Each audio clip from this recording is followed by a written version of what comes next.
Welcome everyone. So in this video we will discuss about the structure of nephron. इस video में हम बात करेंगे नेफ्रॉन के स्ट्रक्चर के बारे में। तो अब हम बात करेंगे नेफ्रॉन के स्ट्रक्चर के बारे में। ठीक है, तो सबसे पहले स्टूडेंट्स हमें ये चीज पता होना चाहिए कि नेफ्रॉन क्या होता है। ठीक है, तो नेफ्रॉन क्या होते हैं? Nephrons are the structural and functional unit of kidney. मतलब आपकी जो किडनी है वो किडनी सबसे बेसिक स्ट्रक्चर से बनी है, बेसिक यूनिट से बनी है। ठीक है, और वो जो बेसिक यूनिट होती है दैट इज नेफ्रॉन। वो क्या होती है? नेफ्रॉन होती है। ठीक है, और आपकी किडनी में करीब मिलियंस नेफ्रॉन्स प्रेजेंट होती है। कितनी प्रेजेंट होती है? मिलियंस जो नेफ्रॉन्स है प्रेजेंट होती हैं, और इनका स्ट्रक्चर टिब्यूलर फॉर्म का होता है। कैसे स्ट्रक्चर होते हैं? टिब्यूलर फॉर्म का स्ट्रक्चर होता है। और दूसरा इंपॉर्टेंट पॉइंट ये भी है कि जो नेफ्रॉन्स होती हैं वो फिल्ट्रेशन यूनिट है। फिल्ट्रेशन यूनिट क्यों है? क्योंकि जो भी आपका ब्लड फिल्टर होगा वो इन्हीं यूनिट्स में होता है। ठीक है, इसलिए इन्हें क्या कहा जाता है? इन्हें फिल्ट्रेशन यूनिट भी कहा जाता है किडनी की। ठीक है, तो हम स्टार्ट करते हैं। Structure of nephron. Nephron filtration units है, जैसे मैंने आपको भी बताया, और ये ट्यूब्यूल्स है, और इसे क्या कहा जाता है? Structural and functional unit of kidney भी बोला जाता है। ठीक है, ये आपसे क्वेश्चन 1 मार्क में पूछा जा सकता है कि what is the structural and functional unit of kidney. तो आपका 1 वर्ड आंसर यहाँ पे होना चाहिए नेफ्रॉन। अब हम देखेंगे एक जो नेफ्रॉन है उसमें कितने सारे पार्ट्स प्रेजेंट होते हैं। ठीक है, तो सबसे पहले आप देखेंगे यहाँ पे मैंने स्ट्रक्चर बनाया, ये आपकी एक नेफ्रॉन है। ठीक है, इमेजिन करिए कि यही स्ट्रक्चर की मिलियंस नेफ्रॉन आपकी किडनी में कैसे अरेंज होती होंगी। ठीक है, और वो प्रेजेंट होती हैं, तो आपको ये जो स्ट्रक्चर दिख रहा है ये एक नेफ्रॉन का स्ट्रक्चर है। क्लियर? अब हम बात करेंगे पार्ट्स की। तो आपका जो नेफ्रॉन है उसमें बेसिकली 2 पार्ट्स होते हैं। कितने पार्ट्स होते हैं? 2 पार्ट्स होते हैं। 2 ऐसे पार्ट्स में ये डिवाइडेड है। फर्स्ट पार्ट जो है that is a Malpighian body. ठीक है, फर्स्ट पार्ट क्या है? मालफिजियन बॉडी है। सेकेंड पार्ट है रीनल टिब्यूल। ठीक है, फर्स्ट पार्ट है आपका मालफिजियन बॉडी, और जो सेकेंड पार्ट है दैट इज रीनल टिब्यूल। तो हम देखेंगे स्ट्रक्चर में। तो स्ट्रक्चर में आप देखें तो आपको इतना स्ट्रक्चर जो दिख रहा है, एक तो ये पूरा जो रेड कलर की जो ट्यूब्स आपको दिख रही है, जो वेसल्स दिख रही है, इनका पूरा एक गुच्छा, जैसे टफ्ट ऑफ कैपिलरीज बोलते हैं। ठीक है, तो आपको ये पूरा जो बंडल दिख रहा है, इस बंडल के साथ आपको कप शेप है ना, कप के शेप का कुछ स्ट्रक्चर देखने को मिल रहा है। ठीक है, तो आपका जो कप शेप स्ट्रक्चर है ये, जिसे हम बोल रहे हैं बोमेन्स कैप्सूल। उसके बाद आपको यहाँ पे जो पूरा बंडल आपको कैपिलरीज का दिख रहा है, टफ्ट ऑफ कैपिलरीज, यहाँ पे जो दिख रहा है दिस इज द ग्लोमेरुलस। ये क्या है? आपका ग्लोमेरुलस है। क्लियर? तो इतने पार्ट में मतलब आपका Bowman's capsule which is cup shaped structure and the glomerulus which is a tuft of capillaries, इन दोनों को मिला के हम बोलते हैं Malpighian body. Clear? So Malpighian body क्या है? Bowman's capsule plus glomerulus, tuft of capillary. Tuft मतलब पूरा गुच्छा, बंडल ऑफ कैपिलरीज। ठीक है, इन दोनों को मिला के आपकी मालफिजियन बॉडी बनती है। ठीक है, अब हम देखेंगे सेकेंड पार्ट आपके नेफ्रॉन का। तो सेकेंड पार्ट आपका स्टार्ट होता है यहां से। ठीक है, यहां से स्टार्ट होगा। ये पूरी जो आपको कॉइल्ड ट्यूब दिख रही है, फिर आपको यू शेप्ड ट्यूब दिख रही है, उसके बाद फिर से अगेन ये कॉइल्ड है, फिर यहाँ पे एक लॉन्ग ट्यूब दिख रही है। तो यहां से यहां तक जो आपकी ट्यूब है that is the renal tubule. ठीक है, रीनल अगेन सेम वर्ड आया है, तो रीनल टिब्यूल मतलब ऐसी ट्यूब जो कि आपकी किडनी में प्रेजेंट है। So that is the renal tubule. ये क्या हो गया? आपकी रीनल टिब्यूल है। अब हम देखेंगे कि जो रीनल टिब्यूल है उसमें कितने पार्ट्स प्रेजेंट है। ठीक है, तो जो आपकी रीनल टिब्यूल है जो यहाँ से स्टार्ट हुई है, आप सबसे पहले देखिए कि यहाँ से यहाँ तक आपको बहुत ज्यादा कॉइल्ड स्ट्रक्चर दिख रहा है ना, ये आपको कॉइल्ड स्ट्रक्चर दिख रहा है। तो जो इतना स्ट्रक्चर है यहाँ से यहाँ तक का, इसे हम बोलेंगे पीसीटी। पीसीटी का फुल फॉर्म होता है P for proximal, C for convoluted and T for tubule. ठीक है, इसका खुद का एक मीनिंग है, मैं आपको बताती हूँ। पी मतलब प्रॉक्सिमल, प्रॉक्सिमल मतलब जो पास का है, नियर बाय। ठीक है, जो पास का एरिया है, किसके पास में? तो ये आपके मेन जो पार्ट आपको दिख रहा है ना, मालफिजियन बॉडी के जो पास की टिब्यूल है। प्रॉक्सिमल मतलब पास की, कॉन्वुलेटेड मतलब होता है पूरा कॉइल्ड स्ट्रक्चर, और टिब्यूल मतलब टिब्यूल। ठीक है, तो आपकी ट्यूब्स जो कि बहुत ज्यादा कॉइल्ड है, जो कि पास में प्रेजेंट है, किसके? मालफिजियन बॉडी के, तो वही आपकी होती है प्रॉक्सिमल कॉन्वुलेटेड टिब्यूल। ठीक है, proximal convoluted tubule. Clear?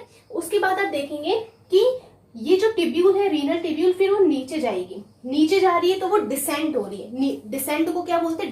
Descending order हम बोलते हैं ना, तो डिसेंडिंग ऑर्डर, डिसेंड मतलब नीचे जाना। ठीक है, डिसेंडिंग टिब्यूल है जो नीचे की तरफ जा रही है, ठीक है। उसके बाद ये टिब्यूल नीचे जाएगी, फिर यहाँ से आप देखेंगे यू शेप स्ट्रक्चर बना रही है, ठीक है। तो यू शेप जो आपको स्ट्रक्चर दिख रहा है, this is the Henle's loop, ठीक है। Exactly U shape, this is Henle's loop.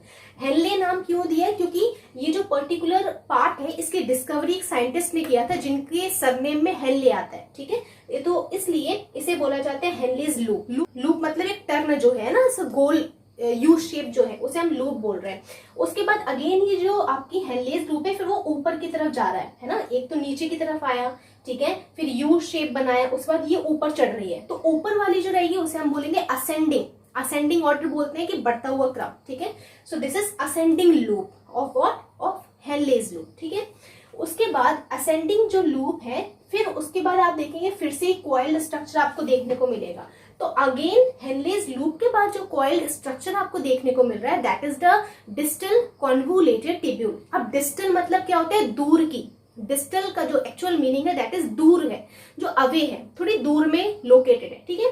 तो ऑब्वियसली मालफिजियन बॉडी से पास में थी प्रॉक्सिमल वाली, और मालफिजियन बॉडी से दूर लोकेटेड है आपकी डिस्टल वाली, डिस्टल कॉन्वोल्यूटेड टिब्यूल, ठीक है। तो इतना पार्ट आपको दिख रहा है, this is distal convoluted tubule. अब डिस्टल कॉन्वोल्यूटेड टिब्यूल अगर आप देखेंगे तो ये ओपन हो रही है एक लॉन्ग ट्यूब में, ठीक है। एक लॉन्ग ट्यूब है, and this long tube is called the collecting duct. इसका नाम है कलेक्टिंग डक्ट, और इसके नेम में इसका फंक्शन छुपा है। क्या है? कलेक्टिंग डक्ट इसलिए नाम रखा है क्योंकि this duct is collecting the urine. क्या कर रही है ये डक्ट जब पूरा आपका ब्लड फिल्टर हो जाता है, उसके बाद जो यूरिन रहती है फिर वो इसके द्वारा कलेक्ट की जाती है, ठीक है। अलग अलग जो जितनी भी मिलियन नेफ्रॉन्स हैं वो सभी की जो कलेक्टिंग डक्ट में यूरिन चली जाती है। फिर जितनी भी मिलियन नेफ्रॉन्स की जो कलेक्टिंग डक्ट है एक जगह पे आके यूनाइट होती है, ज्वाइन होती है, फिर वो ओपन होती है आपके यूरेटर में, ठीक है, जो मैं आपको बाद में बताऊंगी यूरिन फॉर्मेशन में प्रोसेस में, ठीक है। तो आई थिंक आपको क्लियर है ये। फिर से मैं आपको एक्सप्लेन कर रही हूँ। रीनल टिब्यूल के कितने पार्ट्स हैं? First part is a PCT, this PCT proximal पास वाला, ठीक है। Second Henle's loop, this U shape आपको दिख रहा है, यू टर्न जो है, this is Henle's loop. Henle's loop में आपको एक डिसेंडिंग मिलेगा नीचे जाता हुआ, और एक असेंडिंग मिल रहा है ना। डिसेंडिंग मतलब जो नीचे जा रहा है, एरो में नीचे से शो कर रही हूँ, और ये ऊपर की तरफ जा रहा है, क्लियर। नेक्स्ट थर्ड पार्ट क्या है? डीसीटी। डीसीटी दूर वाला, डिस्टल कॉन्वोल्यूटेड टिब्यूल, और ये डीसीटी कहाँ ओपन हो रहा है? तो this opens into the collecting duct. Collecting duct means the tube which will collect the urine, ठीक है। अब हम देखेंगे कि आपकी जो आर्टरी और वेन्स हैं जब ये किडनी में एंटर करती है तो फिर वो और कैसे कैसे डिवाइड होती है, क्योंकि आपकी जो मेन आर्टरी है ना, जो एओर्टा है, और जो आपकी मेन वेन है वेना केवा, ठीक है, तो ये दोनों ऐसे ही मेन आपकी किडनी में एंटर नहीं करती है, ठीक है। इसे डिवाइड होना पड़ता है। क्यों डिवाइड होना पड़ता है? कि अगर आप सोचो कि मेन आपकी जो पाइप है, ठीक है, वो आपके पूरे नेफ्रॉन्स में चली जाए, जो नेफ्रॉन का स्ट्रक्चर बहुत माइक्रोस्कोपिक है, तो ये तो इम्पॉसिबल है ना। तो ये आर्टरीज को क्या होना पड़ता है? इनको और डिवाइड होना पड़ता है, और पतला होना पड़ता है, और नैरो होना पड़ता है, ताकि हर एक नेफ्रॉन में चली जाए, ठीक है। फिर जैसे ही ये एओर्टा आपकी किडनी में एंटर करती है तो ये फिर से डिवाइड हो जाती है आर्टरी में। आर्टरी जो कि और बारीक और नैरो ट्यूब है, ठीक है। फिर जो आर्टरी है फिर ये डिवाइड होती है और पतली पतली टिब्यूल्स में, जिन्हें हम बोलते हैं आर्टरियोल्स, ठीक है। क्या बोलते हैं? आर्टेरियोल्स बोलते हैं उन्हें। फिर जो आर्टरियोल्स है वो आपकी इसमें जाएगी, मतलब जब आर्टरियोल्स आपकी बोमेन्स कैप्सूल में जाती है ना, तो फिर वहां से ये दो पार्ट में डिवाइड हो जाती है। कैसे डिवाइड होती है? एक तो देखो, आर्टरियोल में डिवाइड हुई, तो जो आर्टरियोल आपके बोमेन कैप्सूल में जा रही है, मतलब जो आर्टरियोल आपके ब्लड को लेके जा रही है, कहां से? From outside, from the heart to the Bowman's capsule, ठीक है, वो आपकी होगी एफरेंट आर्टरियोल। क्या होगी वो? आपकी एफरेंट आर्टरियोल होगी, क्लियर। उसके बाद जब आपका ब्लड ऐसे मूव करेगा तो जो भी ब्लड है आपका उस फिल्टर होने लगेगा। कैसे फिल्टर होगा? ये जो आप देख रहे हैं ये बोमेन्स कैप्सूल, ये छन्नी के जैसे काम कर रही है, ठीक है। कैसे काम कर रही है? एक छन्नी के जैसे काम कर रही है ना। तो जैसे यहाँ से ब्लड जाएगा तो ब्लड में जो बड़ी बड़ी चीजें हैं, जो बड़ी बड़ी साइज की चीजें हैं, वो तो वहीं रिटेन रहेगी, वो तो ब्लड इन्हीं में रहेगी, ये आर्टरियोल्स में ही रहेगी। क्यों? क्योंकि वो क्रॉस नहीं कर पाएगी, है ना, क्योंकि वो बड़ा साइज है उनका। तो ये जो बहुत छोटे छोटे सब्सटेंसेस हैं ये निकल के बाहर आ जाते हैं। कहाँ जाते हैं? ये निकल के इसमें चले जाते हैं, इसमें चले आएंगे, वो निकल के आपके बॉमेस कैप्सूल में चली जाएंगी, ठीक है, एरो में शो कर रही हूँ। फिर ये सब छनने के बाद जब ये फिल्टर हो जाता है, ये पूरी चीजें जब निकल जाती है, छोटी छोटी चीजें, स्मॉल साइज की चीजें, तो ये ब्लड आगे चला जाता है, ये ब्लड आगे चला जाएगा, ठीक है। तो आपका जो ब्लड फिल्टर होने के बाद जो जा रहा है, कहाँ जा रहा है, दूर जा रहा है, ग्लोमेरुलस से अवे जा रहा है, मतलब दूर जा रहा है, ठीक है, बाहर की तरफ जा रहा है, वो लेके आएगा आपका इफरेंट आर्ट्रियोल के थ्रू। क्लियर। तो यहाँ पे आपको ये चीज समझनी है, बहुत इंपॉर्टेंट है, कि एफरेंट आर्ट्रियोल वो आर्ट्रियोल है which will carry the blood from outside, from heart to the glomerulus, ठीक है। और इफरेंट आर्ट्रियोल वो है जो कि फिल्टर्ड ब्लड को लेके आएगी बाहर की तरफ, ठीक है, बाहर की तरफ लेके आएगी, जो फिल्टर्ड ब्लड को दूर लेके जा रही है, कहां से, ग्लोमेरुलस से, वो आपकी रहेगी इफरेंट आर्ट्रियोल। क्लियर। अब हम देखेंगे कि जो एफरेंट आर्ट्रियोल है, आपने थोड़ा, अगर आप स्ट्रक्चर को देखें तो स्ट्रक्चर में आपको थोड़ा सा डिफरेंस देखने को मिलेगा। क्या डिफरेंस, कि एफरेंट आर्ट्रियोल अगर आप देखो तो यहाँ पे थोड़ी मैंने मोटी बनाई है, ठीक है, आपको क्लियरली दिख रहा होगा कि यहाँ पे मैंने ब्लैक ब्लैक डॉट्स शो किए हैं और यहाँ पे मैंने ब्लैक डॉट शो नहीं किए। क्लियर। ये इसलिए मैंने किया है क्योंकि आपको ये क्लियरली डिस्टिंग्विश आप कर पाओ कि ये वाली जो ब्लैक डॉट्स आपको दिख रहे हैं, ये आपका ब्लड वो वाला ब्लड है जिसमें इम्प्योरिटीज है, ठीक है, और जिसमें मैंने डॉट्स शो नहीं किए, ये वो ब्लड है जो फिल्टर्ड ब्लड लेके आ रहा है, ठीक है, ये वो ब्लड है जो फिल्टर्ड ब्लड है। क्लियर।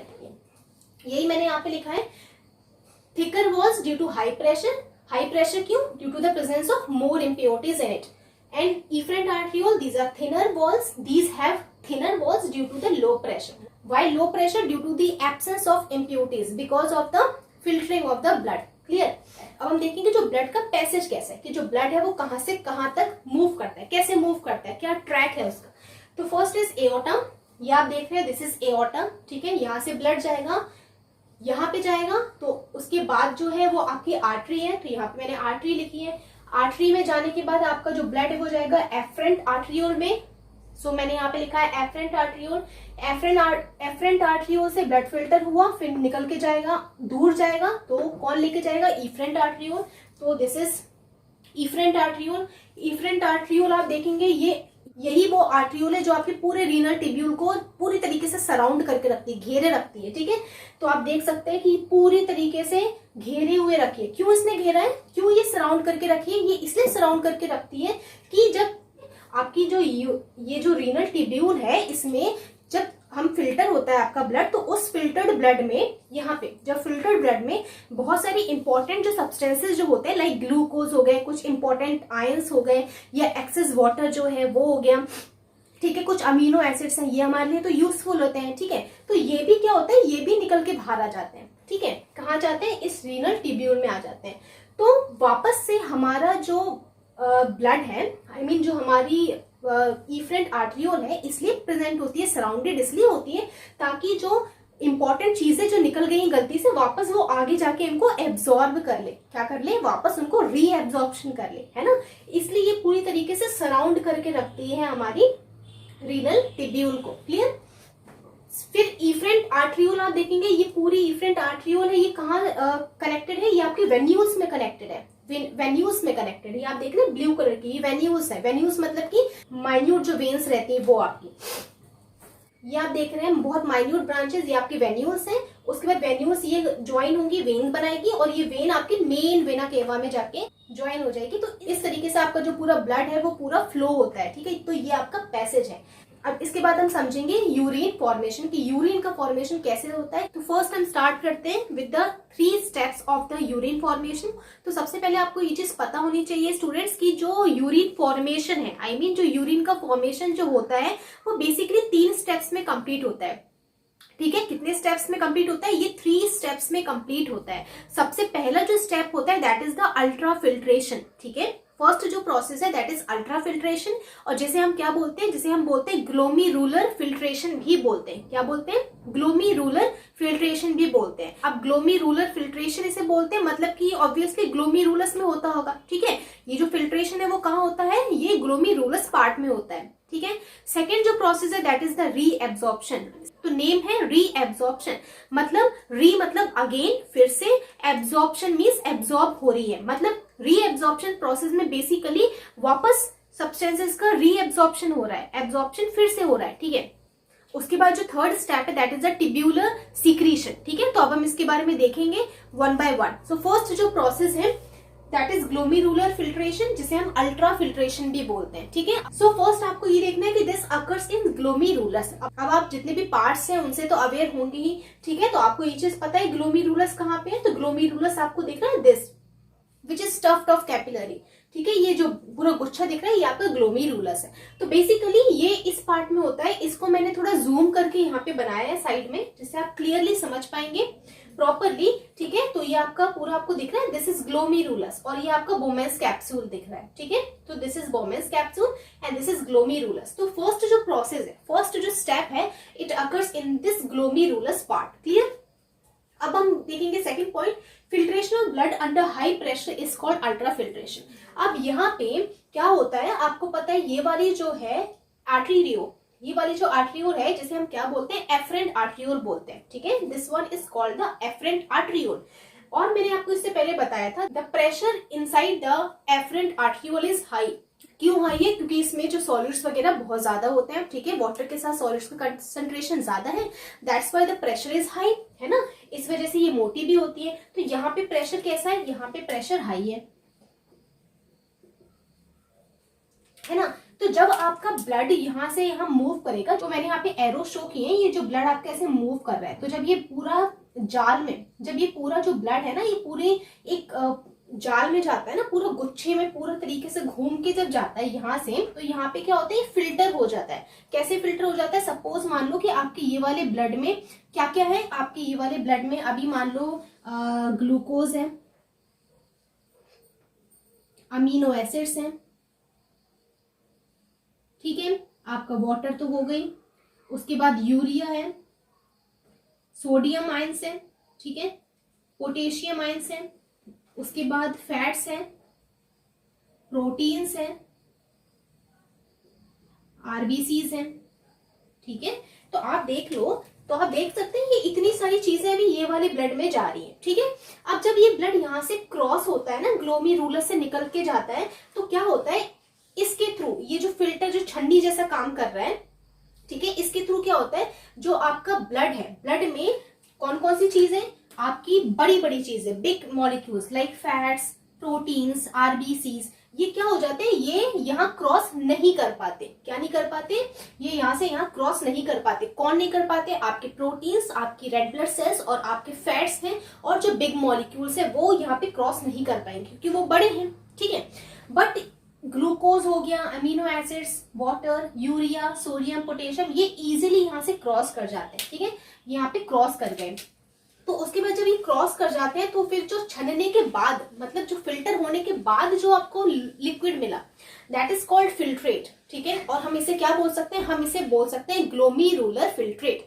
क्यों ग्लोमेरुलर फिल्ट्रेट बोल रहे हैं, क्योंकि जो फिल्ट्रेट आपको मिला है, that filtrate is obtained by the filtering of blood in the glomerulus, clear. इसलिए हम इसे बोलते हैं ग्लोमेरुलस फिल्ट्रेट, क्लियर।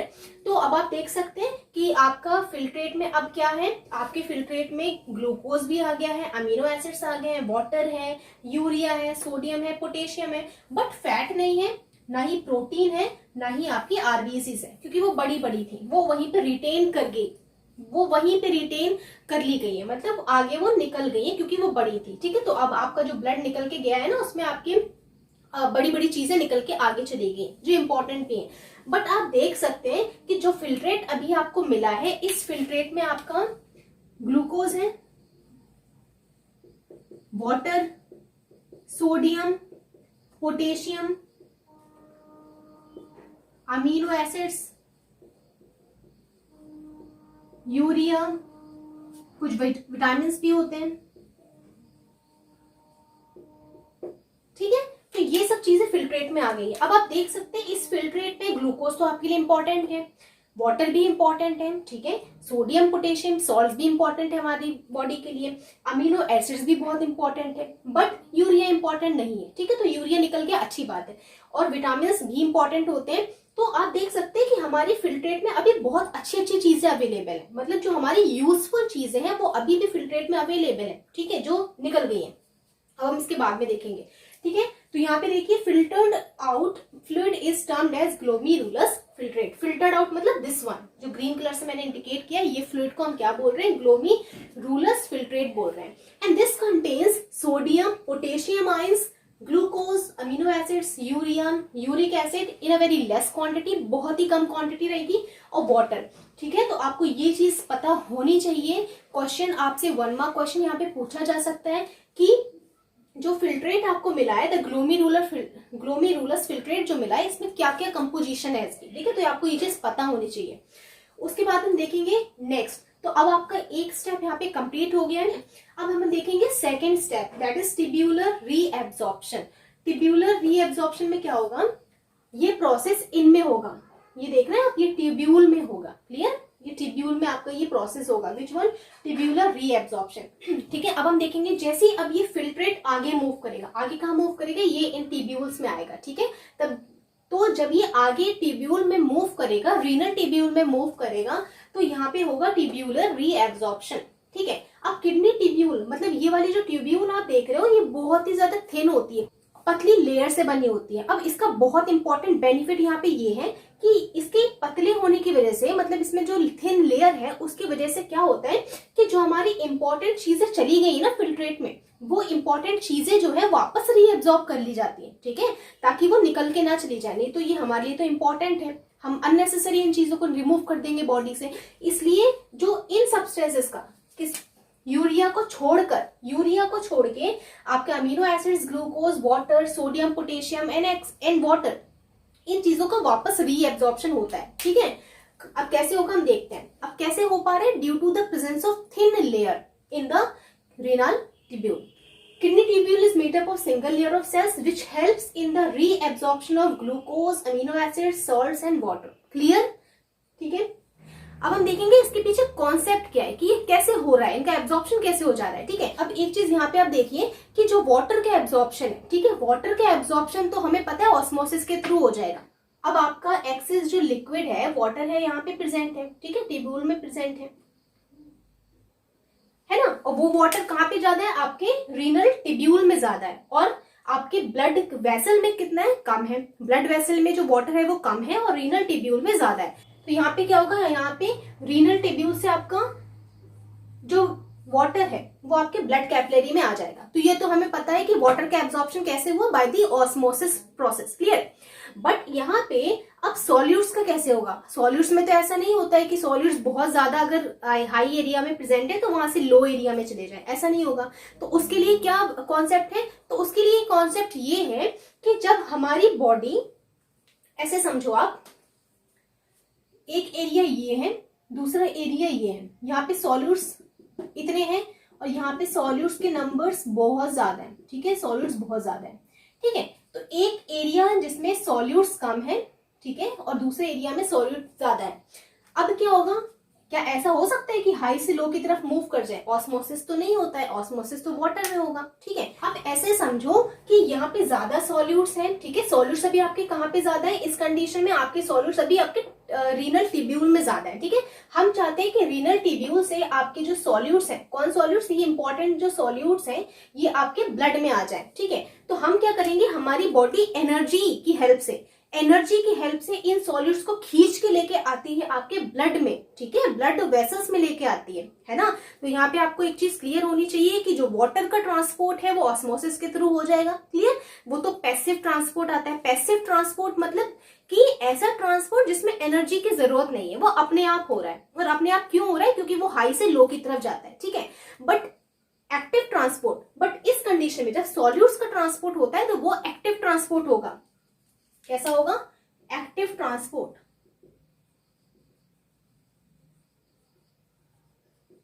ठीक है, आपको ये चीज पता होनी चाहिए। एक्टिव ट्रांसपोर्ट में क्या होता है, ट्रांसपोर्ट हम करना चाहते हैं बट इस कंडीशन में लो से हाई की तरफ जाएगा। मूवमेंट कैसा होगा, लो से हाई की तरफ होगा मूवमेंट। और ऐसा करने में हमें क्या करना पड़ता है, एनर्जी को यूटिलाइज करना पड़ता है। एनर्जी को यूज करके हम ऐसा ट्रांसपोर्ट कर लेते हैं, है ना।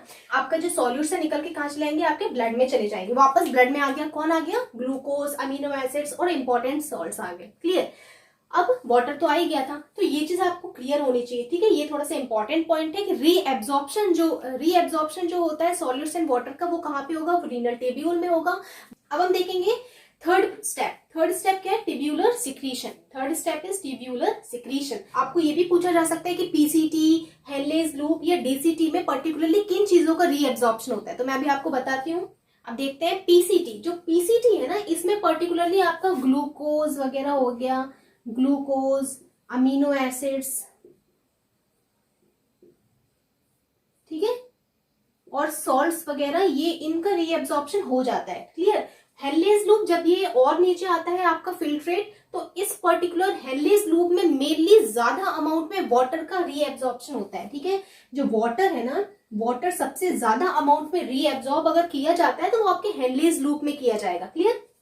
उसके बाद सॉल्ट्स भी हो जाते हैं, क्योंकि वाटर में सॉल्ट्स डिसॉल्व होते हैं तो सॉल्ट्स भी हो जाते हैं, बट ज्यादा जो अमाउंट है दैट इज वाटर सबसे ज्यादा क्वांटिटी में रीएब्जॉर्ब किया जाता है हेनलेज लूप में। उसके बाद हम देखेंगे डीसीटी, डिस्टल कॉन्वोलेटेड ट्यूब्यूल में अगर हम बात करें तो यहाँ पे भी NaCl एंड वाटर इनका होता है। ठीक है, तो ये NaCl वगैरह जो है इनका ज्यादा एब्जॉर्प्शन किया जाता है आपका डिस्टल कॉन्वोलेटेड ट्यूब्यूल में। उसके बाद हम देखेंगे third process, that is the tubular secretion. अब आपका जो ब्लड है जो कि आपकी इफरेंट आर्टरियोल में, ठीक है, तो अब आपके ब्लड ने पूरी चीजें एब्जॉर्ब कर ली है ना। आपका ग्लूकोज वगैरह हो गया, अमीनो एसिड्स, वाटर हो गया, सॉल्ट्स, और हो सकता है कि जो इंपॉर्टेंट सब्सटेंसेस के साथ आपका जो ब्लड है उसने क्या किया, यूरिया भी कर लिया हो सकता है ना कि आपका यूरिया भी उसने एब्जॉर्ब कर लिया हो, है ना। जितने अगर छोटे पार्टिकल्स हैं तो वो एब्जॉर्ब कर लिए जा सकते हैं, पॉसिबल है ये। ठीक है, तो अब जब वापस आपके ब्लड में यूरिया आ गया है, ठीक है, किनके साथ? आपके यूजफुल सब्सटेंसेस के साथ,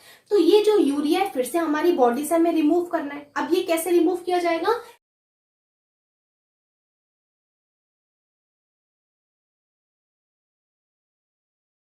ठीक है, तो ये आपकी रीनल ट्यूब्यूल है, ये वाली जो लॉन्ग आपको दिख रही है ये,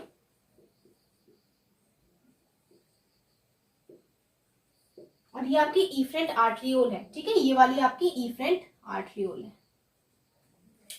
अब ये वाली आपकी रीनल ट्यूब्यूल है और ये आपकी इफरेंट आर्टरियोल। तो मैंने अभी आपको क्या बताया था इस स्टेप में कि रीएब्जॉर्प्शन के समय क्या हुआ था कि आपकी इंपॉर्टेंट सब्सटेंसेस के साथ में आपका यूरिया जो है वो भी ब्लड में आ गया था। कहाँ आ गया था? ब्लड में आ गया था। ठीक है, अब हम चाहते हैं कि जो यूरिया वापस जो आ गया है आपके ब्लड इफरेंट आर्टरियोल में, वो वापस हमें क्या करना है, उसको रिमूव आउट करना है। ठीक है, क्योंकि हमारे लिए इंपॉर्टेंट नहीं है वो।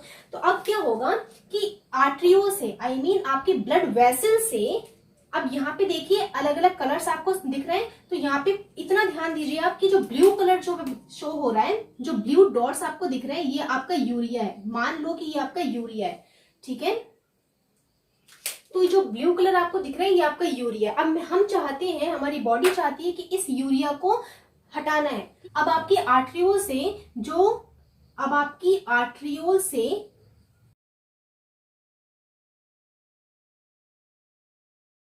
आपकी आर्टरियोल से अब जो यूरिया है, ये ब्लू कलर का जो दिख रहा है, ये यूरिया निकल के वापस कहाँ आ जाएगा? रीनल ट्यूब्यूल में आ जाएगा। ठीक है, तो ब्लू कलर का इसमें आ गया है ना। तो वाटर के साथ भी एक्सेस वाटर भी यहाँ पे आ जाएगा। ठीक है, तो यहाँ पे वाटर भी आ जाएगा।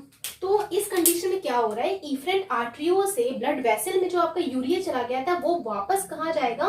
वो रीनल ट्यूब्यूल में आएगा, वो वापस से उसे निकाला जाएगा और वो रीनल ट्यूब्यूल में आ जाएगा। ठीक है, यही जो प्रोसेस है इसे बोलते हैं ट्यूब्यूलर सीक्रेशन, मतलब the removal of waste like urea from the surrounding blood capillaries, मतलब कि ये जो सराउंडिंग है ना, जो पूरी तरीके से घेरे हुए हैं आपके रीनल ट्यूब्यूल को, ये सराउंडिंग जो कैपिलरीज है, इनसे आपका यूरिया निकल के कहाँ आएगा? आपके रीनल ट्यूब्यूल में आ जाएगा। And this process is the tubular secretion. तो ये आपका ट्यूब्यूलर सिक्रीशन इसे हम बोलते हैं, that is the third process.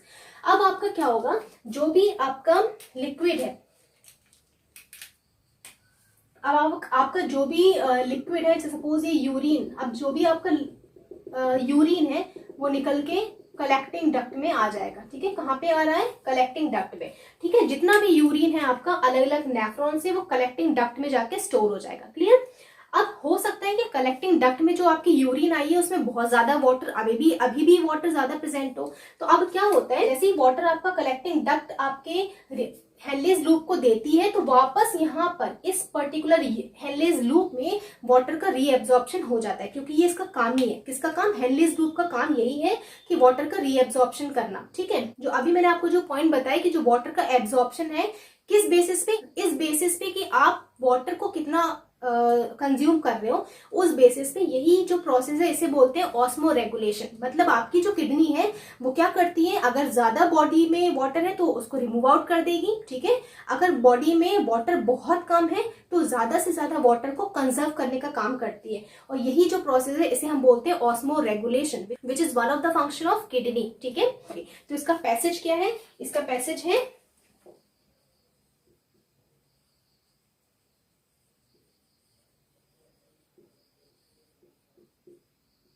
इसका पैसेज क्या है? सबसे पहले collecting duct, different collecting duct join होगी और ओपन होती है कहां पे? यूरेटर्स में। यूरेटर ओपन होगा यूरिनरी ब्लैडर में,